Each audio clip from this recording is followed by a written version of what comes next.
Fairy tale fantasy lands and postcard-perfect beaches are primary reasons travelers flock to Florida. But to really get a feel for what makes the Sunshine State extraordinary, a road trip into the wild is a must. Connecting Tampa to Miami, the Tamiami Trail, get it? Is one of several routes crossing southern Florida. But it's the southernmost and the only highway that cuts through the center of the Everglades. The Tamiami Trail mostly follows US 41, and the really scenic part starts just outside Miami, running west some 80 miles to the outskirts of Naples. The Everglades butt up against the Miami suburbs, and so in moments the view transforms from strip malls to wetlands. For land-based vehicles, there are two primary ways to access Everglades National Park, and the northernmost entry is about 18 miles west along the Tamiami Trail. Within steps of the visitor center, the swamp comes alive with creatures of flight and fright. A 15-mile circular paved trail can only be walked, biked, or explored by tram. Even if you loathe guided tours, you should consider this one. Led by National Park trained naturalists, it provides a thorough introduction to the Everglades with plenty of photo stops. Around 750 different species of reptiles, fish, birds, and mammals live in this subtropical paradise of marshlands and forests, and that's not including all the bugs. This area is named Shark Valley, but there are no sharks here. Shark comes from the Shark and Little Shark rivers, two of Shark Valley's nearby estuaries that are home to several shark species. And because the coastal ridges on either side of the Everglades are 14 to 20 feet above sea level, this region is technically a valley as its elevation is just 7 feet. Regardless, the landscape looks pretty level from the observation tower. 70 feet up, you can see 20 miles in every direction. It also provides a crocodile sighting. The narrow, triangular snout is the most obvious giveaway. South Florida is the only place in the world where crocodiles and alligators coexist, and no, they don't interbreed. Back on US 41, the Tamiami Trail heads deeper into the Everglades. Look for a left onto Loop Road, which enters Big Cypress National Preserve. 8 miles farther and the Tree Snail Hammock Trail appears on the right. The aim on this short hike through dense forest is to spot tree snails.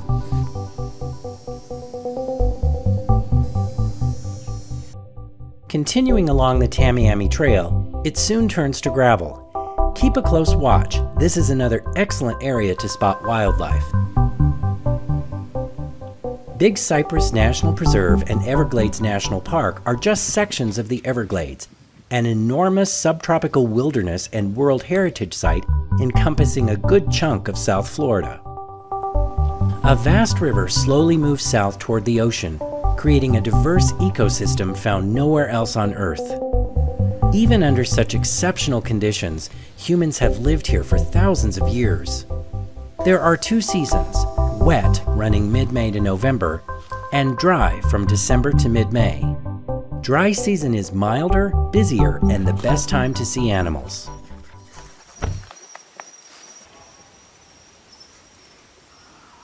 Gravel runs some 15 miles until the Loop Road reconnects with US 41. About 12 miles west, Joni's Blue Crab Cafe is the oldest standing building in the Everglades. This eclectic open-air hangout features Florida specialties, grouper, gator, crab, and key lime pie. Continuing west another 5 minutes, US 41 intersects Highway 29. Take a left for a quick detour to Chokoloskee, island home to Smallwood on the National Register of Historic Places. Established in 1906, the former trading post has survived 6 hurricanes. The store closed in 1982 and reopened as a museum 8 years later, documenting pioneer life in a particularly harsh, remote corner of the planet. Here, the Everglades meet the Gulf of Mexico in an area called 10,000 Islands. Back on US 41, the region's history and diversity continue to impress as the Tamiami Trail approaches Fakahatchee Strand Preserve, Florida's largest state park.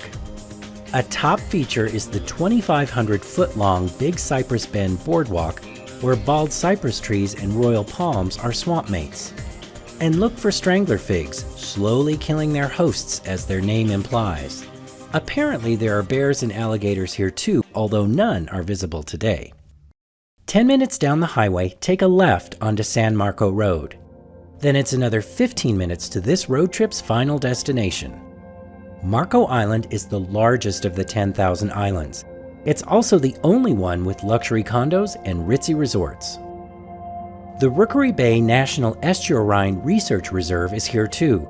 Because a visit to the Everglades just isn't complete without actually getting onto the water, the reserve offers several different boat and kayak tours. Led by biologists who are also studying Rookery Bay, the nature trips explore the uplands, protected waters, and mangroves that make up the reserve's 110,000 acres. Specially adapted to salty water and protecting coastlines from erosion and storm surge, mangroves are found in tropical and subtropical climates across Earth. Covering more than 550 square miles, the Everglades mangrove forest is the largest in the continental U.S. This particular tour, the Sunset Bird Rookery Cruise, goes to a small island where thousands of birds return every evening for an overnight roost. Safety in numbers draws them together in a remote location virtually impossible for predators to reach. To some, the Everglades may seem like a flat wasteland at the bottom of Florida. But it doesn't take long to realize that slight variations in altitude create pockets of life that thrill with beauty and fear.